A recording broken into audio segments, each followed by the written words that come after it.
Good morning. This is Barbara. It's Sunday, December 6th. Just wanted to give a bladder cancer update. So, I had my procedure done on November 24th, and the doctor came to me in the recovery room, and he seemed quite concerned. It wasn't the usual, I went in, I snatched tumors out, I lasered tumors out.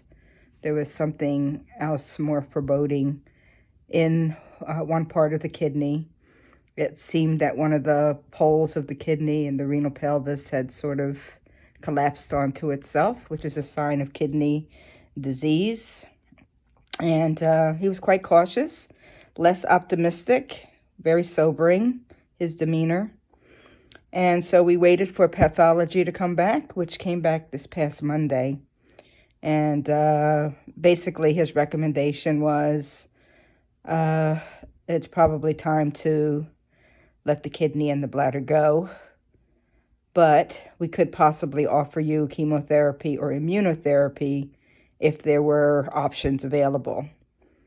But he strongly recommends that it is now time for the kidney and the bladder to be removed. So we waited a few days to have a direct consult with him because that news was delivered via his nurse. And Kay and I understandably had some questions. And so we had that phone call on Friday night. And again, he was less optimistic. He understands the gravity of the situation. It is not easy to tell a patient that, we're going to take your only kidney and your bladder out, and you're facing sort of a hard row for a little while with removal of a kidney and a bladder and going on dialysis, which, as you know, is a life-saving alternative, but it's no, walk in the park. And it's, I suspect from what I read and see on YouTube clips and such that, it's initially kind of brutal, and then it levels out and it becomes better as you adjust to it over time. And so that's kind of the way it is with, I believe, all surgeries of any kind. So the big thing is obviously we don't want the cancer to leave the kidney and go to other parts of my body. And there just seems to be enough evidence to suggest that the kidney function and the kidney disease and that there's tumor embedded within the kidney itself. And surprisingly enough, there's no way from what the doctor said to us on Friday that they can even get a good picture of what it is that is likely in the kidney. He said that a CAT scan and a MRI and an ultrasound and things like that can't even show him exactly where the cancer is within the kidney, which I found shocking. And so I asked the question, how do you know for sure this is happening?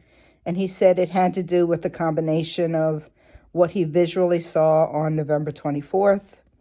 That is the constricting of one of the poles. He saw tumors that look to be more aggressive kinds of tumors. They're called CIS tumors as opposed to urothelial carcinoma, which is what I have. He also is looking at the kidney function scores, which is the GFR and the creatinine scores, which I have been, the creatinine has been increasing, which is bad. And the GFR has been decreasing, which is bad. And those are two measures of kidney function. And then the other piece was the MRI that I had back in mid-November. And that seemed to suggest that in one part of the kidney, there was something sort of metabolically not happening the way it was supposed to be happening. Something about drainage out of the calyxes and stuff like this. So he put these three things together, and his conclusion is that you are likely to have upper tract urothelial carcinoma, my kind of cancer, now not just in the renal pelvis or in the poles and where the calyxes are, in those spaces that clear out and process the waste and, pull the waste out and allow the urine to drain, that he really believes that there's something interstitially inside the tissue of the kidney itself, and most likely it is aggressive cancer.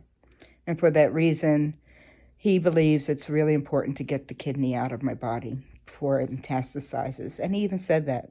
He has patients that have presented similarly and have been at the same crossroads that I am at now, and they've made decisions that delayed removal of the kidney, and it resulted in metastasis.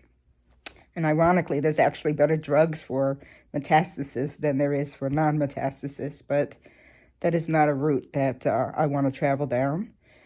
So anyway, that's where it's at. We've still got a little bit more consulting to do about possible chemo, possible immunotherapy. He is having my tissue sample typed genetically to see if there is an immunotherapy. He thinks it's a long shot. And he also thinks chemotherapy is not a viable option because I only have the one kidney, and chemotherapy wreaks havoc on your kidney. It's sort of a catch-22. So that's kind of where we are, and it's sobering. As I said, it was a tough thing to hear, and we got this amazing reprieve from April of 2019, and from when I had the Wisteria 2CAD trial and these 90-day cystoscopies and ureteroscopies, scopes up into the kidney to scrape out tumors.